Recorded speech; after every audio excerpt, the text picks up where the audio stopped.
Hello and thanks for joining us here at the Asprey. You're watching Meandmygolf TV. I'm Piers Ward. And I'm Andy Plowman, and today we're answering a question to see whether your left hand influences your wrist hinge.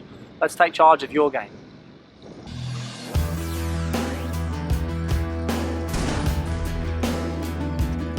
Okay, so we have a Twitter question today from Craig Watts asking how important is it the left hand hold on wrist set in the backswing. He's been told that his left hand is too much in the palm and thinks that it could be harming his wrist hinge in the backswing. So wrist hinge and hold, very important in the golf swing. Does the left wrist, does the left hand hold piece influence wrist hinge in the backswing? Yeah, I think so, definitely. I mean, let's just quickly go through what Craig was talking about as far as the positioning of the hand first of all. And I think what Craig is saying that the grip is too high up in the hand, like so hopefully you can see this on the camera, that you can see the club is very high up. Now if I close my hand on the club, and we often get told to close the hand on the club, I look down here, I see my two knuckles. So from that point of view it looks great, but unfortunately from this point of view here, if you get it too high up, I do believe, and I know you do as well Andy, that this can limit the wrist set that you get in the backswing. So what we'd maybe like to see is the grip a little bit further down, nearer the fingers, down the bottom of the hand, the bottom of the palm should I say, and then you close on. And again, I've still got my two knuckles there, but I really feel that I get a little bit more range of movement from there.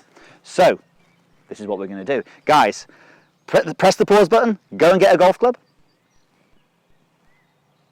Okay, right, now you've got your golf club. What I'd like you to do is hold the golf club up in the air with your left arm straight out in front of you, okay? So lead arm straight out in front of you.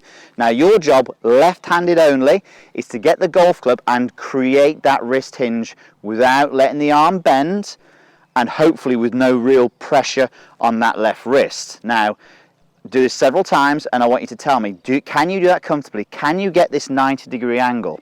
So for me, this is no problem at all. This feels very comfortable. It's a little bit heavy, maybe, but you'll find this the first couple of times. Maybe you need to support your arm there to start with. But get that club, get the club setting up so you get that 90-degree angle, and assess how much pressure is going through this left wrist. Is it comfortable doing it?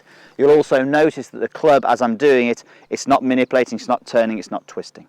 Okay, now, if you're struggling to do that, it could be because the club is too high up in the palm. Okay, so let's go into the position where we think Craig is, then hold the golf club out in front of you. Again, I get my two knuckles, so the club's too high up in the palm, now you can see there. Now from there, as I go up, now I'm starting to strain here. The mobility isn't there in my wrist to do this, so I've almost got to do something like that to get the club up. Now I've got it maybe near that 90, but that's not comfortable. So straight away, that just doesn't feel, I'm limited in mobility here. So if we take that into the golf swing, again, we've got the same grip that Craig has probably got here. It's difficult to get that wrist set at that point here. Now that can cause a knock-on of effects, as we know, from lots of different backswing faults. It can cause club face issues, it can cause, as you says, wrist set, power issues, a lot of things there. That can also lead to contact issues as well. So creating that left hand position or lead hand position in that right place across the fingers is so much more important. Yeah, definitely. So if I get the club in the position that I normally want it, so getting it into those fingers a little bit more here now, and I take that into the golf swing, suddenly that wrist set is a lot easier. Now that sequence of that backswing now becomes so much more simple. It does, and it just creates that, like you say there, sitting the club underneath that big fleshy part on the hand there, underneath that heel, as you can see here.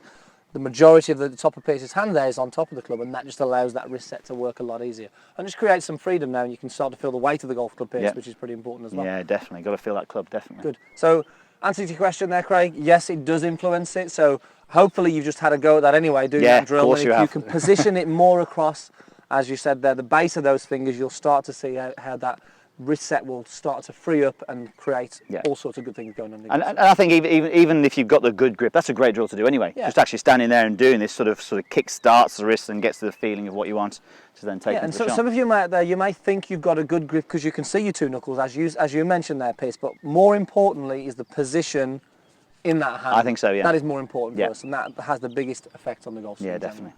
So I hope that answers your question there, Craig. Post your comments down below. Any other questions you've got on grip, on anything else there, we'd love to answer them. Keep them coming. If you're a new subscriber, thanks for the sub.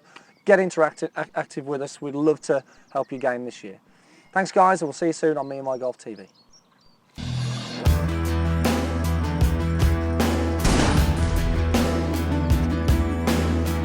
Okay, I'm going to address the ball out the toe. So allow for this movement, but we're actually going to reverse it. We're going to press the golf ball out the hill, and we're going to ask you to hit some shots and see if you can find the middle of the face.